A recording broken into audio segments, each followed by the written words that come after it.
Dober večer, cenjeni gledalke, spoštovani gledalci. Moje ime je Aljuš Pertinač. Slovenija nima predsednice, ima pa požrešnico, vi pa spremljate najbolj politično korektno oddajo slovenskih televizij. Prvi teden minister, prvi uspeh. Novopečeni minister za javno upravo Franc Props se je uspel poravnati.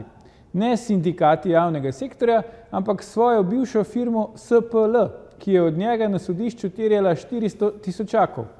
Toliko poslovne škode naj bi jim Props kot generalni direktor namreč ustvaril.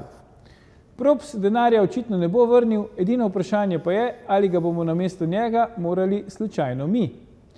Sedaj pa se lotimo 56. oddaje pravljične 7. sezone Faktorja na TV3. Resnica boli, komentarji še bolj. Danes bomo za vas komentirali parodija Svobode, kako smo jokali in se smejali v letu 2023. Leto, ki se počasi izteka, je bilo prvo leto v celoti v znamenju Svobode. Zakaj smo ravno Svobodo najbolj pogrešali, se bo pogovarjala z našim posebnim gostom, stand-up komikom Renatom Volkerjem Renejem. Renato, toplo pozdravljen ponovno v Faktorju. Dober večer, Aljuš, dober večer, gledalci, hvala za vabilo. Renato, če se najprej ustaviva pri mojem današnjem uvodu, minister Props, novi minister za javno upravo, prva stvar, ki jo je naredil na funkciji, je, da je šel na sodišče in se je poravnal s firmo, ki je včasih vodil in je od njega terjala 400 tisoč evrov. Ne ravno najboljši začetek ministrovanja, ne? Veš kaj, jaz pa tako rečem, če je vse po zakonu, če se ljudje dogovorijo, potem je tako kot za vsakim drugim zakonom, ko se razidemo, če se razidemo sporazumno, če se denar razdelimo sporazumno, potem je vse v redu. Kdo pa plača, se pa ve seveda. Ok, ja, se strinjam. Moramo zdaj paziti, da ne bomo na koncu mi tega denarja vračali firmi SPL. Renato, par dni nazaj smo imeli v Ljubljani incident, skupina mladostnikov je snela mavrično zastavo s Kina dvoru v Ljubljani in jo zažgala. Kako si ti recimo doživljal ta dogodek, ta incident?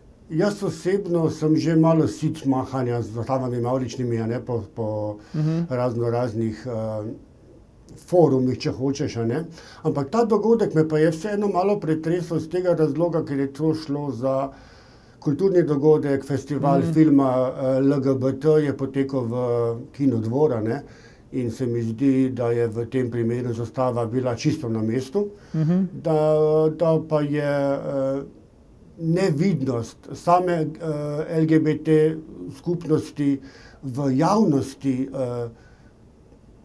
taka kot je, torej da nas ni, da ne obstajamo, da nismo vidni niti na ulici, niti v medijih, to me bolj moti. Mene bolj moti, da ljudje govorimo pri živem telesu, kot pa to, da gorijo zastave. Zastave so samo simboli, seveda je samo korak naprej, da česa hujšega, kar se je tudi že dogajalo. V končni fazi so mene osebno napadli letos na paradi ponosa v Mariboru, Ampak hočem reči to, da zastava je predstavnik nečesa, simbol nečesa in ni prav. Res pa je, da je zastava nekaj, kar me predstavlja, nisem pa to jaz, Jaz osebno nisem bil prizadet. Mene bolj prizadene, da je slab obisk LGBT skupnosti na predstavah. Zdaj, Renato, vemo, od januarja naprej praktično je Gibanje Svoboda ali pa vlada bila sestavljena tako, kot so si zaželeli od začetka. Vemo, imeli smo referendume, na katerih smo jim ljudje ali pa so jim volivke in volivci podelili to pravico. Ko je Robert Golob začenjal mandat, se je zdelo vse rožnato, Tudi odnos njega in predsednice Državnega zbora Urške Klakočar Zupančič je bil zelo topel. Zdaj, kot vse ostalo, se je tudi ta odnos bistveno skrhal, se mi zdi, ne vem, v kakšnih odnosih sta ta hip. Vemo pa zagotovo, da Urška Klakočar Zupančič ni več podpredsednica Gibanja Svoboda. Zdaj, uradno zaradi preobilice dela, pa glede na to, da vmes, ko predseduje Državnemu zboru, piše še romane, očitno kar dovolj časa. Pa me zdaj zanima tvoje mnenje, kaj misliš, da je botrovalo največ k temu, da se je ta njun odnos iz tistega famoznega objema ob izvolitvi Goloba za mandatarja zdaj v enem letu dni ali pa dobrem letu skrhal do te mere, da enostavno sta v zelo hladnih odnosih? Jaz ne vem, kaj je bil razlog, da sta se skregala, imam pa en predlog, kako bi se lahko pobotala, ker mene bolj zanimajo te spravni odnosi, kot pa to, zakaj se ljudje razidejo. Ne. Jaz sem tak mediator, ki rad ponujam rešitve. In sicer predlagam gospe Urški Klakočar Zupančič, da povabi gospoda Roberta Goloba letos s seboj na koncert na Dunaj, da gresta res skočijo, ne, da ne bomo spet imeli Falcona v igri. In v tem primeru, kot smo rekli, ne, Bog nam je dal svobodno voljo, mi smo se svobodno odločili in to svobodo bomo tudi drago plačali, izgleda. Ne. Ja, imaš prav. Ampak zdaj mi je prišlo na misel, ko si omenil Kočijo, ne? Kaj pa, če srečate na poti Martina Krpana?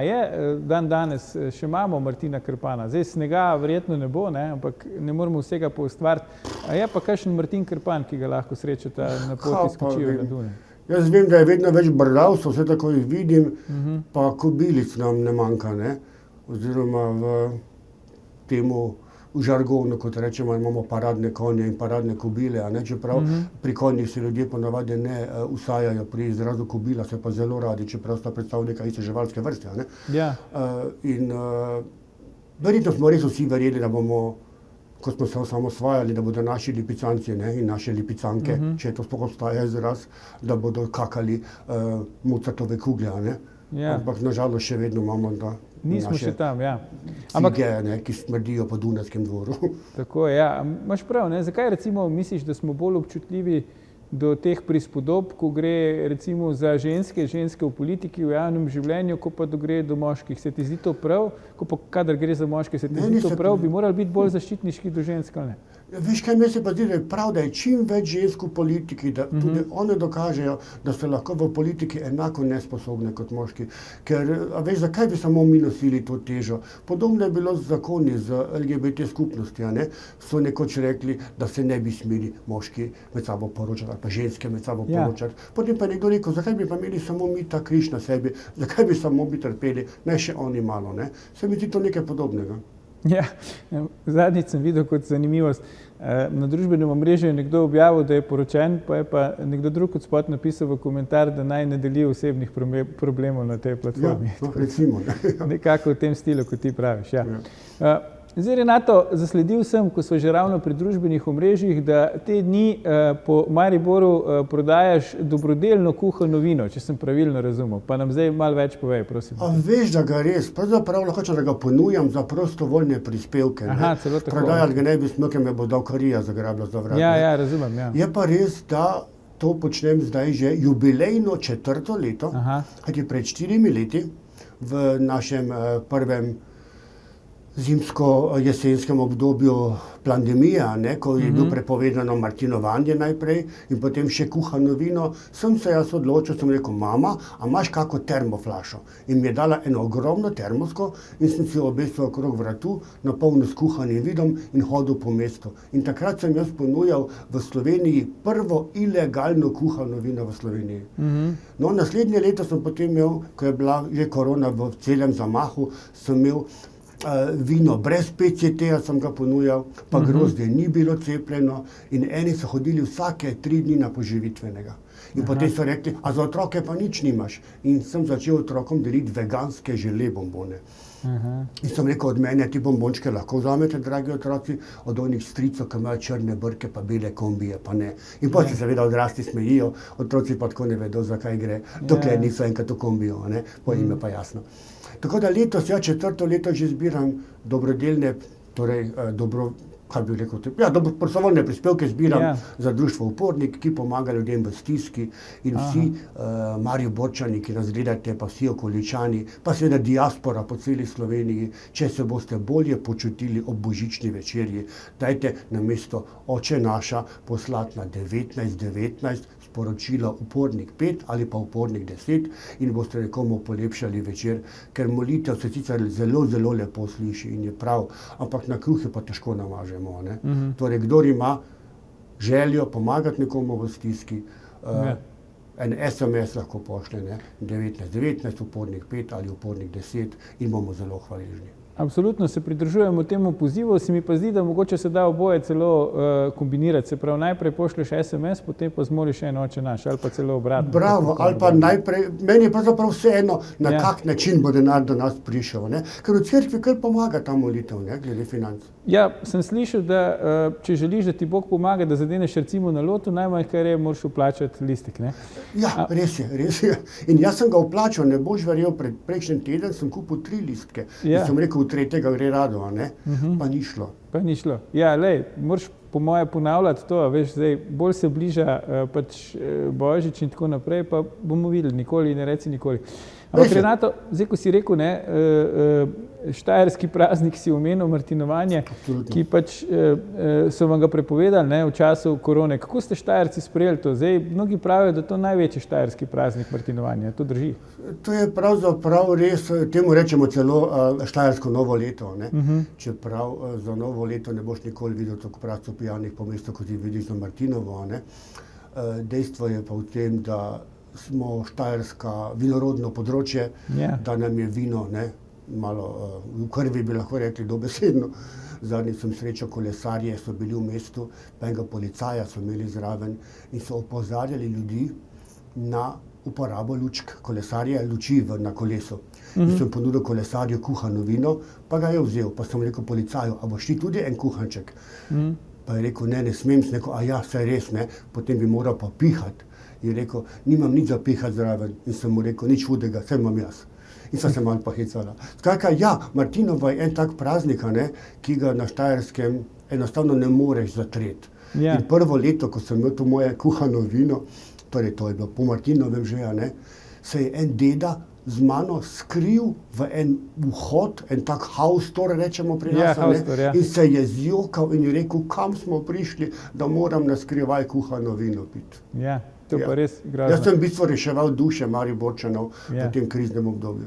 Predno si vzamem krajši premor, Renato, mi sam to še zaupaj, pa seveda najinim gledalkam in gledalcem, a ti sam to vino kuhaš? A veš, da ga, ampak hec je v tem, da prvo leto sem ga kupoval, ker pač ne, sem se odločil, da bom to izvedel, zdaj pa nam ljudje, vinarji okoliški, že donirajo vino.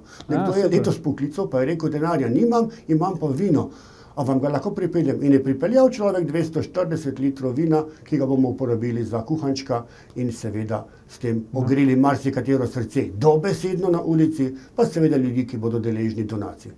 Mislim, da si že zdaj marsikatero srce ogrel, ko si omenil 240 litrov vina, pa posebej zdaj ljudem, da malo uživajo s tem občutkom. Ne nama videti, gledalke, gledalci, se vrneva po oglasih, ko nadaljujeva s komentiranjem, zakaj smo ravno svobodo najbolj pogrešali v letu svobode. Ostanite.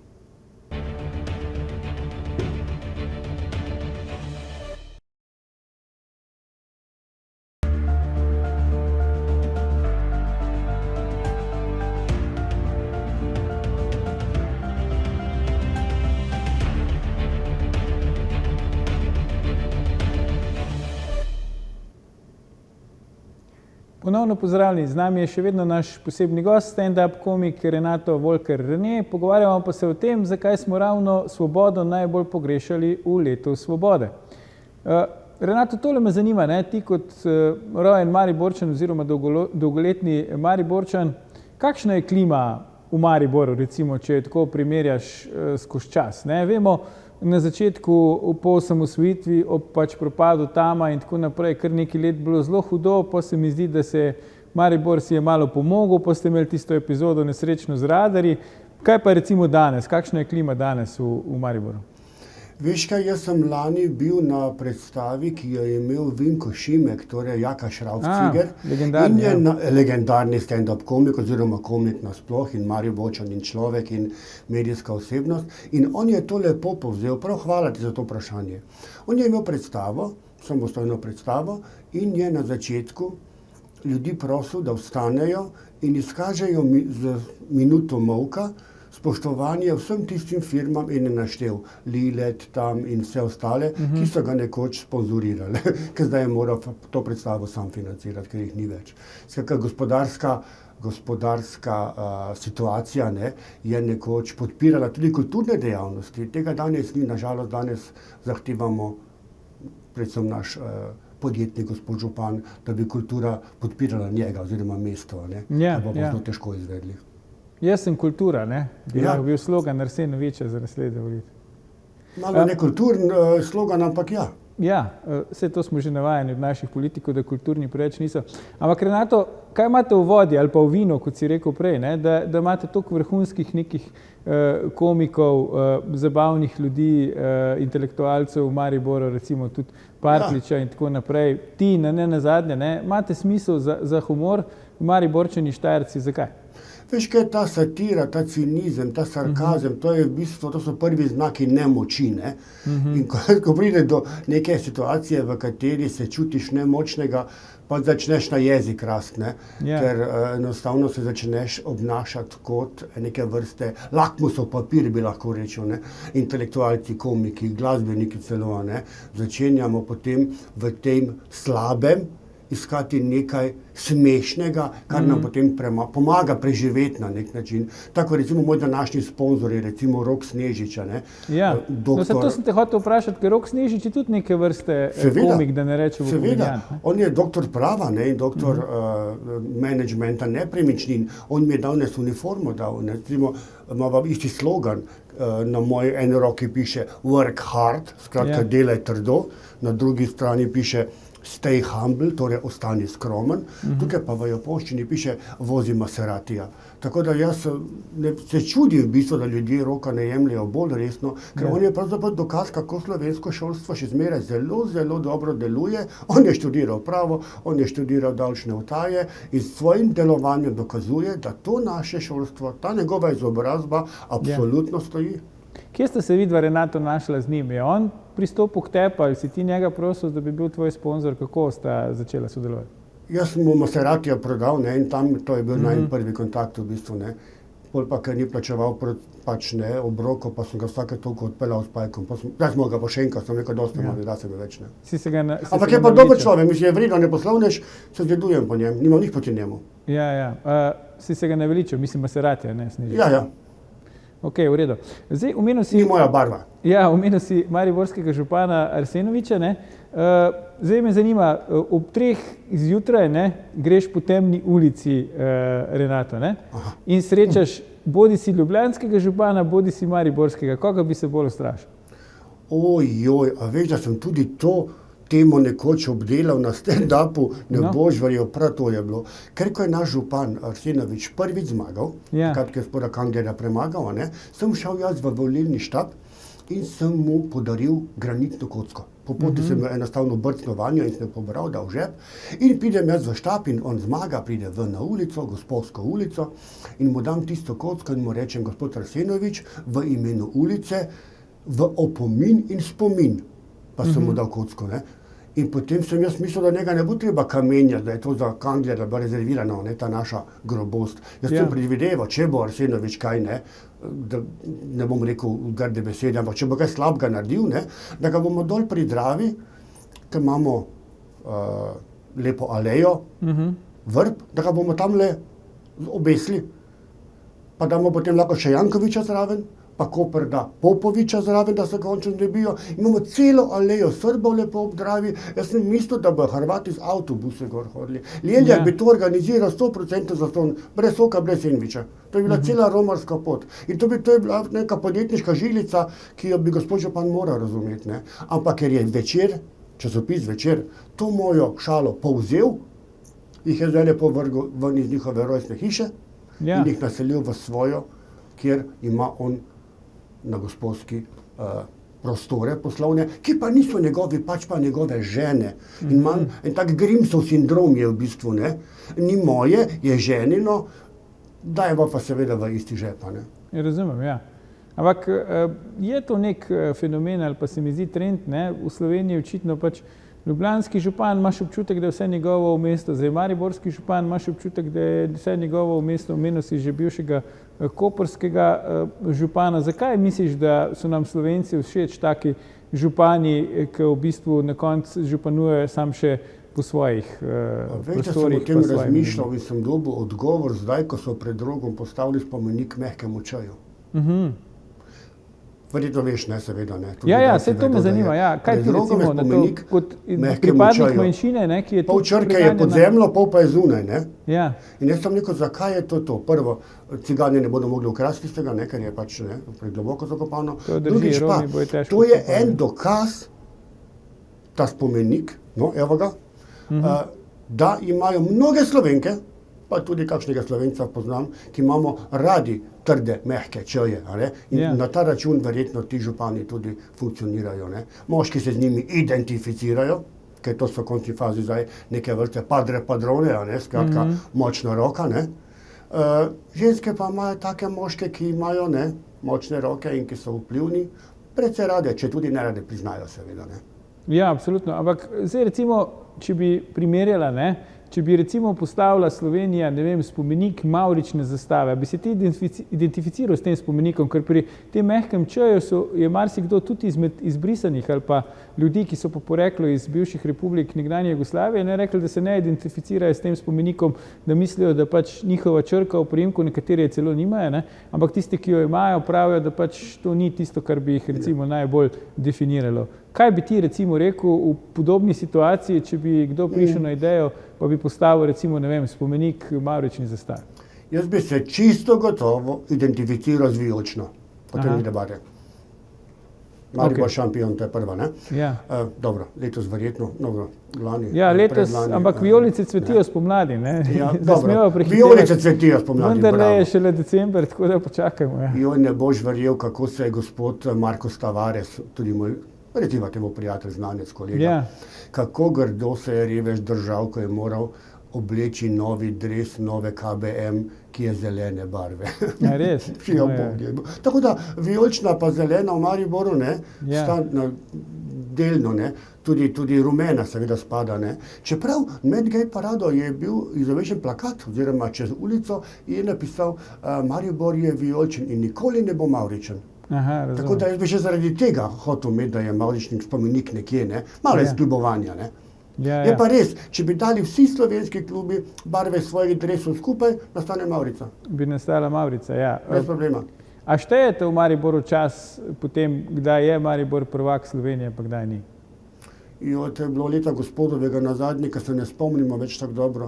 Ampak hej, da sem jaz pomladi mamo peljal na fuzbal. In ko slišiš 82-letno žensko, tam proti jugu so bila, kje so navijači Maribora Viole, seveda, ko slišiš gospod starejšo, da se dere ubi žabara. Ni bilo prav prijetno slišati. V redu, ampak mama se je pol hitro živela ali je že odprej bila to prav kibic mariborski? Mama je bila zmeraj zelo živahna, zmeraj je bila navijačica, kadar gledamo nogometno tekmo doma. Jo včasih mamo prenašam v živo na Facebooku in ljudje opazujejo njeno reakcijo na nogometne poteze, še posebej na poteze sodnika. A je pol nadomestila tistega znanega soseda, ki je bil par let nazaj, če se spomniš, ki ga je tudi nekdo posnel, ko gleda nogomet? Mogoče pa res, ja. Mogoče pa res, moja mama je huda viola, ne. Okay, jaz sem proti njej malo bolj fuksija. Vse to je prav, ne? Ja. Vse to je prav. Mame morajo biti, ker ni nogometašev brez mam. Renato, zdaj svoboda, ne? Pred volitvami, tudi še po volitvah so marsikaj obljubljali, ne bo več mask, ne bo tega, ne bo onga, cedile se bosta med in mleko, bomo med najbolj razvitimi na svetu, vse bo drugače. Zdaj nekaj časa že to traja, ampak neki stvari je drugače, ampak a so tiste, ki so jih obljubljali, da bojo drugače? Veš, kakšne hece je bilo, letos sem bil julija v Švici. Ja. Na dopustu, dobesedno. In ko sem šel nazaj čez švicarsko mejo, švicarski carinik ni mogel razumeti, kako je lahko Slovenec prišel v Švico na dopust. Bolj ko jaz njemu razlagam, da so nam obljubljali, da bomo mi druga Švica, in da sem jaz samo prišel pogledati za primerjavo, da vidim, če smo že res slučajno, mu nisem mogel dopovedati, da pravzaprav te paralele še nismo čisto posvojili. In potem je on razložil, carinik, zakaj Slovenci še nismo druga Švica. Zakaj? In sicer zato, ker v dolgih zimskih nočeh, ki zdaj prihajajo pravkar, so se Švicari v onih zamedenih gorskih vasicah, zasneženih, odločili izdelovati ure. Pri nas pa v teh zamedenih, odmaknjenih vasicah pod snegom izdelujemo suho robo pa zobotrebce. Ja, to je razlika. Je razlika. Ne? Je pa res, če vsakemu Kitajcu prodaš samo en zobotrebec, si lahko v enem dnevu milijarder. To je res. Ne? To Ampak je pa švicarska logika, verjetno. Ne? se mi zdi, da smo zdaj tako daleč od Švice, da bi sprejeli tudi, če bi nam kdo ponudil, da bi bili tretja Švica, ne? Če še druga ne moremo biti. Ja, ali pa, Bog te da bi Švica postala Slovenija, ne, ker to je pa tudi potem manjši problem. Je pa res, če pogledamo švicarsko nogometno reprezentanco, pa našo reprezentanco, smo pa tudi tu nekje, ne? Ja, to je res. Naši so se uvrstili spet naši nogometaši To pa. po 24 letih na Evropsko prvenstvo. Zdaj, me zanima tvoje mnenje, Renato. Zdaj, praviš, mama bo verjetno navijala, ne? Če navija za Maribor, verjetno navija tudi za reprezentanco. Ampak nasploh se ti zdi, da je to neka vzpodbuda za celo državo. Takrat junija, ko bo prvenstvo relativno blizu nam v Nemčiji, ne? Tudi v Minhnu naši igrajo eno tekmo, verjetno bo kar lepo število Slovencev romalo na to evropsko prvenstvo. Zagotovo, da bodo šli ljudje. Mene pa spet zanima, če bo sprejem športnikov, kako se bodo vrnili. Spet v centru Ljubljane. In zakaj je zmeraj v centru Ljubljane? Ja. To sem imel eno tako vprašanje ves čas v glavi.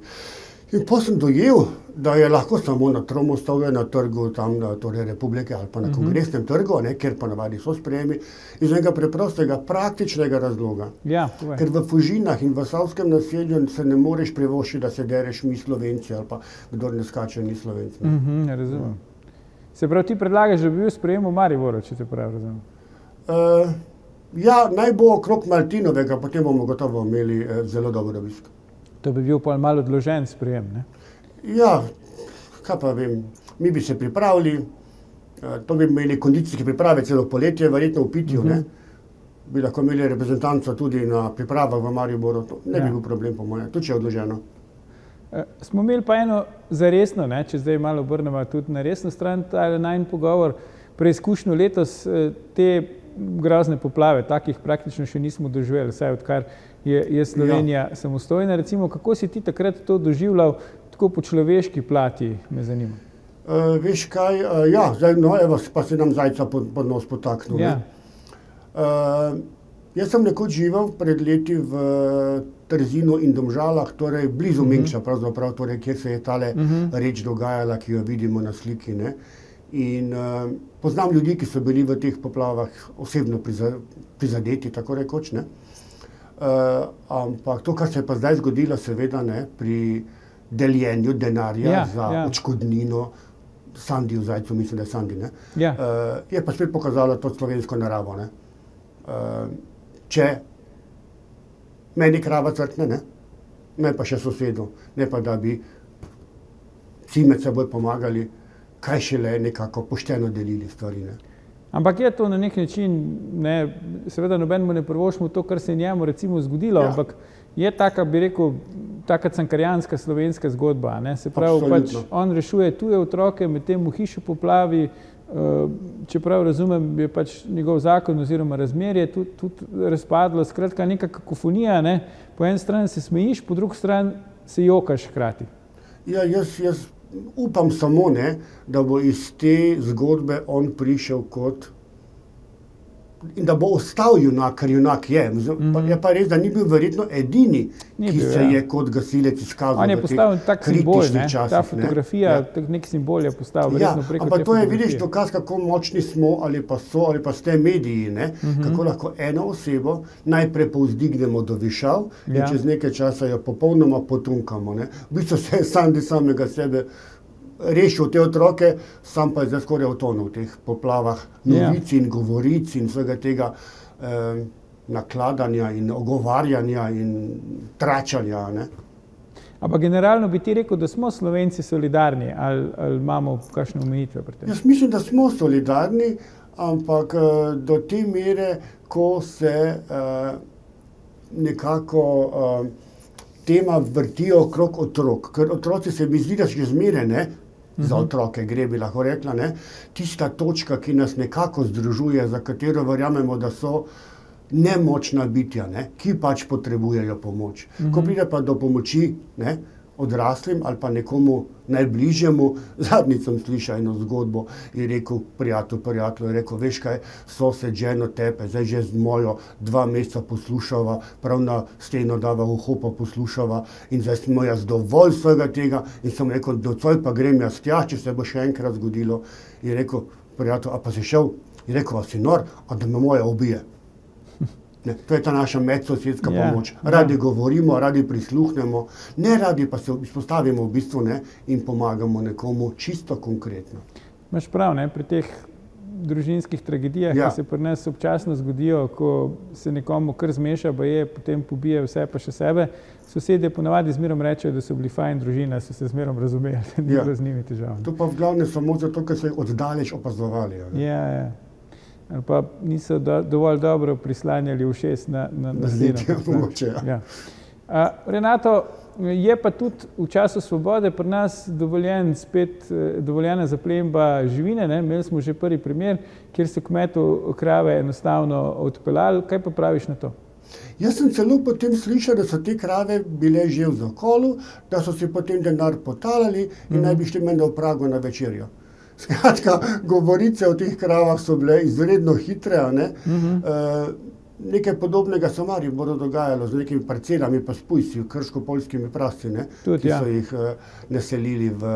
Skratka, očitno imamo ljudje v Sloveniji še zmeraj radi te spore, ki jih rešujemo preko živali, ne? Misliš, da je šlo malo za kozlovsko sodbo? Za kozlovsko sodbo, dobesedno, ja. Butalci pravzaprav izgleda, da so nam navodila za uporabo, ne pa opozorila, ne. Zdaj, Renato, čisto za konec mogoče, ne, je pa nas, bi rekel, presenetila na nek način, no. Boš ti povedal svoje mnenje. Predsednica Republike Nataša Pirc Musar, ki je po enem letu svojega predsedovanja ugotovila, da ima prenizko plačo, ne.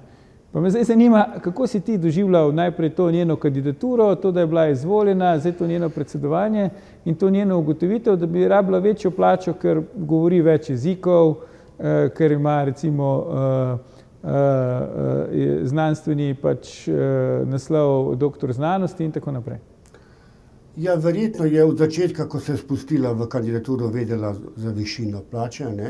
Je pa res, da je pred njo tudi gospod Borut Pahor kritiziral, ne, svojo plačo, skratka,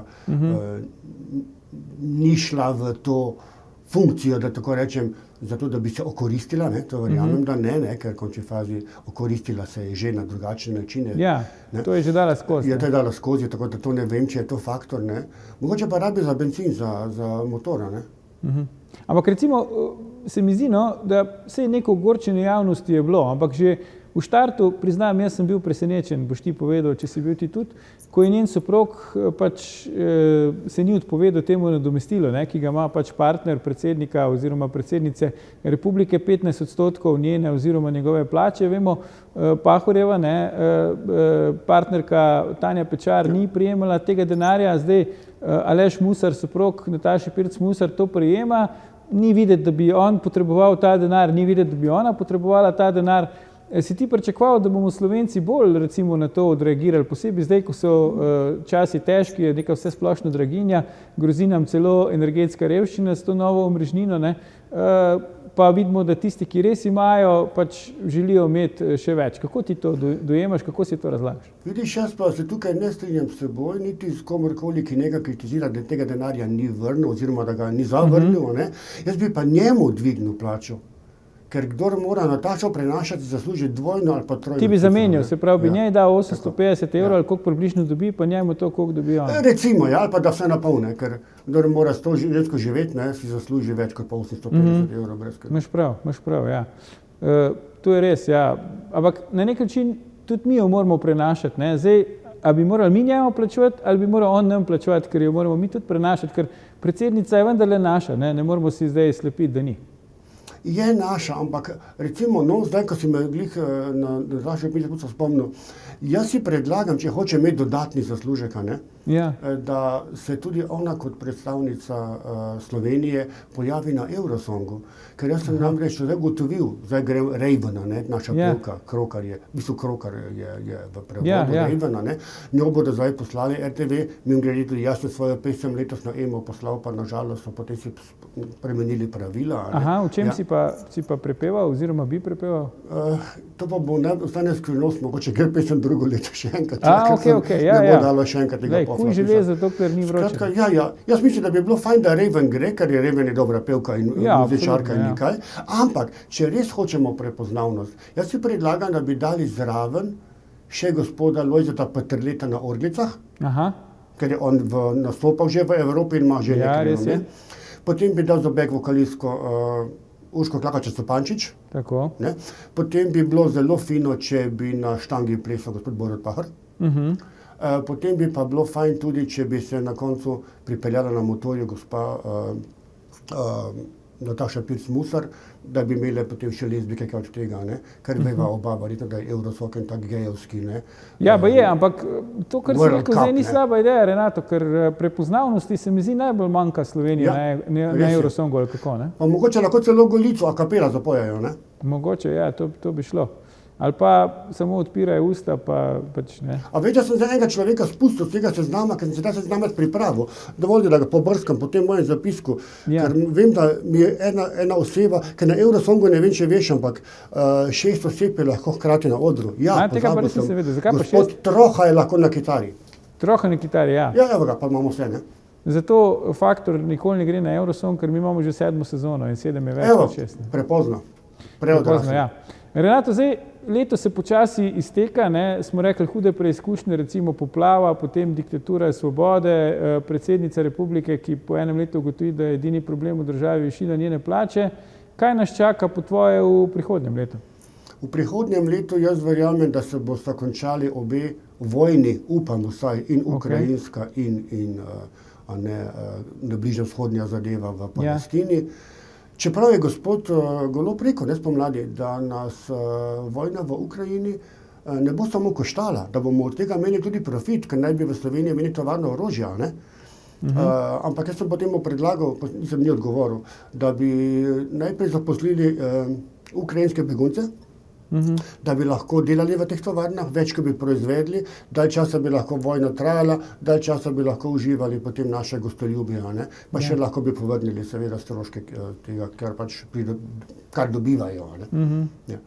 Kaj se pa tiče Palestine pa Izraela, je pa neka moja legendarna šala že, ki pravi, da tisti, ki Palestince obsojajo, da se pred Izraelci branijo, to je tako, kot da enega 5-letnika skloftal, ker je župnika po nesreči v Tomau ga ugriznil. Saj vemo, da župnika boli, ampak verjetno je Tomau tudi že na taka žrtva. Ja, ampak zakaj recimo misliš, Renato, da smo tako indiferentni ali pa benevolentni do teh vojn, se mi zdi? Zato, ker se pač dogaja nekje drugje, kjer pač umirajo drugi ljudje, ali so kakšni globli razlogi po tvoje? Jaz mislim, da se bojimo, da se bo to tudi nam zgodilo. Smo raje tiho, se reči, da vlečemo v mišjo luknjo in opazujemo in čakamo, ampak vse več kot pravijo. Najprej so prišli po Žide, potem so prišli po komuniste, nisem bil ne Žid, ne komunist in sem bil tiho, in ko so prišli po mene, ni bilo več nikogar, ki bi se postavil zame. In se bojim, da bomo tudi vi Slovenci enkrat drago plačali to svojo, ne samo neodločenost, ampak stanje na nasprotni strani, predvsem pa molk. Ja. Zdaj, v teh prazničnih časih ali pa dneh se ponavadi spomnimo tudi na tiste, Renato, ki večinoma ne po svoji krivdi so odrinjeni na rob družbe. Res je. Bi ti mogoče imel kakšno sporočilo za njih, pač v bistvu kako bi jih nagovoril, imaš kakšno spodbudo, kakšno mogoče tudi, bi rekel, zabavno misel, ki jim bi vlila malo več upanja? Veš kaj, jaz sem pripravil za čisto za konec eno tako poetično misel naše znane pesnice, ki pravi, in to polagam na srce vsem Slovencem. Slinasto Pahor zapustil je sled, ga zgodovina je vrgla v sekret. Mi smo vsak petek zastonj zmrzovali, da smo naivni, smo letos spoznali. Iz Golobnjaka, gospe Svetlane Makarovič. Evo, idealen zaključek se mi zdi najinega pogovorja. Renato Volker-Rene, najlepša hvala za tvoje gostovanje v naši oddaji. Hvala tebi, Aljoš. Gledalke, gledalki, to je bila parodična oddaja, parodija Svobode, sicer pa že 964. Faktor na TV3. Jutri bomo za vas komentirali Pot v pogubo, prvo leto predsedovanja dr. Nataše Pirc-Musar.